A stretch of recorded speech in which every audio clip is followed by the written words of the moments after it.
Akhir-akhir ini hidup saya terasa begitu berat. Saya perempuan berusia 25 tahun, belum menikah dan punyai bisnis. Di tahun 2024 kemarin, saya kehilangan uang miliaran karena ditipu partner bisnis, divonis sakit autoimun. Salah satu orang tua saya melakukan penyimpangan dalam pernikahan, dan calon pasangan saya juga selingkuh, hingga saya memutuskan untuk berpisah. Sampai saya menyadari hal ini semua bukan milik saya, dan Allah bisa sewaktu-waktu uji dengan mengambil semua hal yang saya sayangi.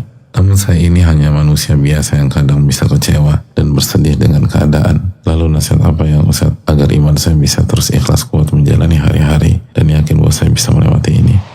Syekhul Islam pernah menyampaikan bahwa setiap kita menghadapi kesulitan dan kesusahan hidup, pasti ada nikmat-nikmat yang Allah berikan di waktu yang sama.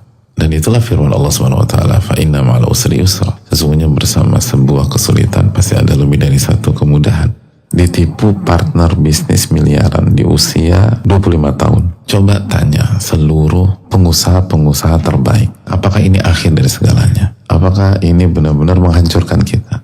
Secara umum mereka akan cerita, saya ditipu lebih banyak lagi dari itu, dek atau nak. Artinya dalam kasus seperti ini, semua orang sukses mengatakan bahwa ini adalah proses yang mahal dan akan bermanfaat bagi kita kalau kita bicara jangka panjang. Jadi ada banyak hal yang kita anggap itu benturan hebat. Kalau ditanyakan sama orang-orang expertnya atau yang udah pengalaman, itu normal bagi mereka. Dan itulah jalan yang harus ditempuh kalau Anda ingin berhasil. Padahal kita udah stres, udah depresi, udah panik, udah bingung, udah mentok. Kita fokus hanya dengan kesulitan.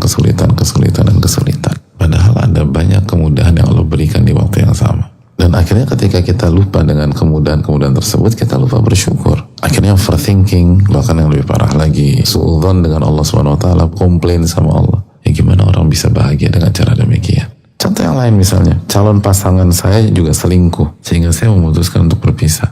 Ini musibah dari semua sisi, atau ini ada banyak hikmah dan kenikmatan di dalamnya? Allah singkap kelakuannya sebelum pernikahan, sehingga kita tidak berumah tangga dengan orang yang kata Allah innahu kana fahisyatan wa sa'a sabila, yang melakukan perbuatan keji dan menempuh jalan yang buruk. Ini kan diselamatkan sama Allah SWT. Ya itu kan nikmat dari Allah SWT. Dan tanya semua wanita-wanita yang pengalaman berumah tangga di atas 10 tahun, di atas 20 tahun, 30 tahun. Apa nikmatnya punya suami yang kaya, bisa kasih semuanya, bisa memenuhi keinginan istrinya untuk beli A, beli B, beli C, beli D, dan seterusnya. Tapi suaminya selingkuh. Terus suaminya main tangan, kasar. Tanya sama wanita-wanita yang punya fitrah yang bagus. Nikmat gak punya rumah tangga demikian? Ini akan membawa kita untuk mengevaluasi sistem pertahanan diri kita lemah. Buktinya dalam bisnis ditipu partner, calon pasangan selingkuh. Ada benang merah nggak di sana?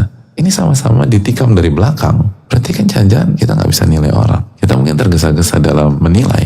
Nah ini kan harus membuat kita mengevaluasi diri. Karena kalau kita hanya fokus menyalahkan orang, fokus menyalahkan partner bisnis kita, lalu fokus menyalahkan calon pasangan kita nggak akan maju. Dan kita lupa inti masalah sebenarnya.